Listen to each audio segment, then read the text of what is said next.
நான் போன வீடியோவில் கூறியது போல, மதங்கள் எவ்வாறு கடவுளை போதிக்கின்றன மற்றும் அதை மனிதன் எப்படி விளங்கிக் கொண்டான் என்பதை பற்றி சற்று தெளிவாக பார்ப்போம்.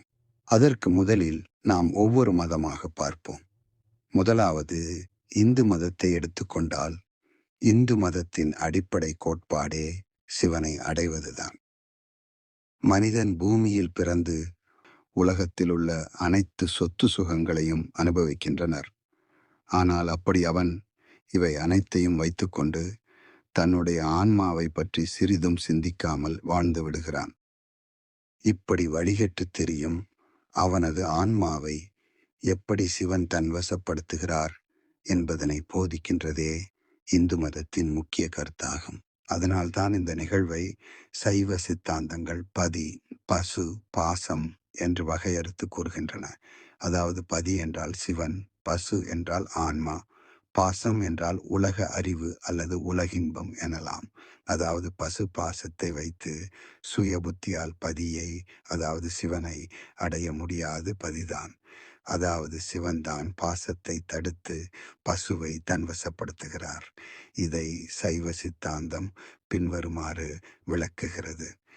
பசுவின் கண் அறிவுண்டு, அன்றியும் அது சுவாதீனமில்லாது பாசத்தால் கட்டுண்டு பதியை அடைய வல்லதாம்.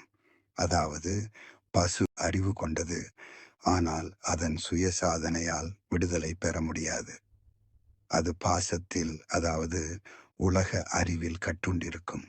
ஆனால் அதற்கு ஒரு தனித்தன்மை உண்டு. அது பதியான சிவனை அடையும் திறன். அதற்கு தேவையானது சிவனின் அருள். இது ஆன்மாவின் நிலையையும் அதன் ஆற்றலையும் சைவ சித்தாந்தம் எவ்வாறு பார்ப்பதையும் தெளிவாக்குகிறது. இப்படி சைவ சித்தாந்தம் கூறும்போது மனிதர்கள் அதனை மறந்துவிட்டு கடவுளை வேறு வழிகளில் தேட ஆரம்பித்து இன்று பல்வேறுபட்ட மூட நம்பிக்கைகளும் குழப்பங்களையும் உண்டு பண்ணி வைத்திருக்கின்றனர். சைவ சித்தாந்தம் இந்த ஒரு பாடல் மட்டுமல்ல, பல பாடல்களில் பல ரகசியங்களை கூறியிருக்கின்றது. அவை ஒவ்வொன்றை பற்றியும் இனி வரும் வீடியோக்கள் நாம் தெளிவாக பார்ப்போம். அடுத்த வீடியோவில் கிறிஸ்தவ மதம் என்ன சொல்லி இருக்கிறது, அதை கிறிஸ்தவர்கள் எப்படி விளங்கி கொண்டிருக்கிறார்கள் என்று பார்ப்போம்.